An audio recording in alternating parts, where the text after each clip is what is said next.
ئێمە وەک تیمی کوردستانی عێراقی CPT لە ڕۆژی حوتی حەوت لە هەولێر بووین لەگەڵ سەرۆکی داواکاری گشتی هەولێر کۆبووینەوە بۆ گفتوگۆکردن دەربارەی ئیفرات شەرتی واتە ئازادکردنی مەرجدار بۆ 5 زیندانی شیلاتزێ. هەر 5 زیندانیەکە بە 2 ساڵ حکوم دراون لە ڕۆژی 16 شەشەوە دەبوو ئیفرات شەرتیەکان بۆ جێبەجێ بکرێت و ئازاد بکرێن.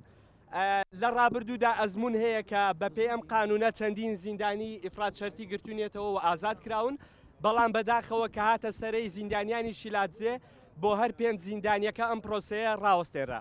لە ڕۆژی حەوتی مانگدا لە دوای 2 سەعات و نیو گفتوگۆکردن لەگەڵ سەرۆکی ئەنجومەنی دادوەری بەڕێز سەرۆکی ئەنجومەنی دادوەری بڕیاریدا بە ئازادکردنی هەر 5 زیندانیەکە، بەڵام لەبەرەوەی ڕۆژی پێنجشەممە بوو و بەر لە جەژن بوو پارێزەرەکان ناتوانیان ڕێکارە قانونیەکان تەواو بکەن بۆ ئازادکردنیان.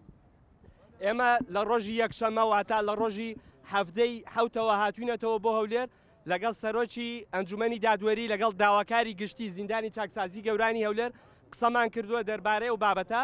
بەداخەوە سەرۆکی ئەنجومەنی دادوەری پاشگەز بۆتەوە لە بڕیارەکەی بۆ ئازادکردنی هەر 5 زیندانیەکە. ئەمە دوێنێ چاومان کەوت بە زیندانی ئەمجەد یوسف ناسراو بە ئەمجەد ڕێکانی. دۆخی تەندروستی ئەمجەد ڕێکانی لە زینداندا خراپە، تووشی ڤایرۆسی جگەر بووە لە جۆری سی و لە ناو زینداندا نەیتوانیوە دکتۆر ببینێت، تەنها یەک پشکنینی بۆ کراوە و پێڕاگەندراوە کە تووشی ئەو ڤایرۆسە بووە. ئێمە نیگەرانی خۆمان ڕادەگەیەنین لە دۆخی تەندروستی تەواوی زیندانیانی بادینان لە ناویاندا زیندانیانی شیلاتزێ.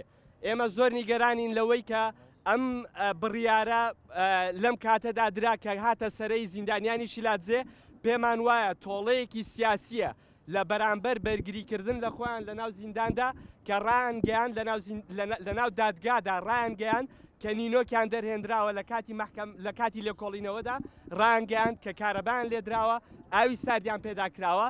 تەنانەت ئەمجەد یوسف تەنانەت مەحموود ناجی لە بەردەم دادوەردا تیشەرتەکەی داکەند و پشتی نیشانی دادوەرەکەدا.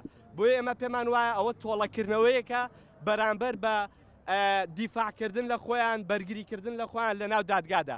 پێمان وایە ئەنجومەنی دادوەری پێویستە بە بڕیارەکەیدا بچێتەوە، داواکاری گشتی پێویستە بە بڕیارەکەیدا بچێتەوە و ئەو بڕیارە تەمیز بکرێتەوە کە دواتر هاوڕێیانمان لە تیمی پارێزەرانی بادینان ڕوونکردنەوەی زیاتر لەسەر ئەوە دەدەن.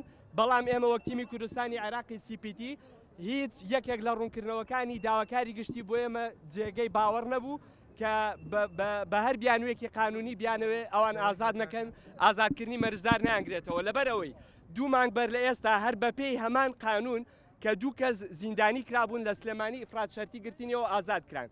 2 کەسی تر لە دووهۆک هەر بەپێی هەمان قانون حکوم درابوون 2 مانگ بەر لە ئێستا ئازاد کران.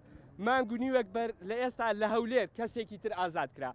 ئەگەر ئەم قانونە بۆ ئیفرات شەرتی بۆ هیچ کەسێک نایگرێتەوە با بۆ کەس نەیگرێتەوە، بەڵام ئەگەر جیاکاری دەکرێت لەو بابەتەدا ئەمە پێشێلکاری گەورەی مافی مرۆڤە. ئێمە وەک تیمی کوردستانی عێراقی CPT بەردەوام دەبین لە هەوڵەکانمان بۆ ئازادکردنیان و ئیفرات شەرتی بۆ تەواوی زیندانیانی بادینان جێبەجێ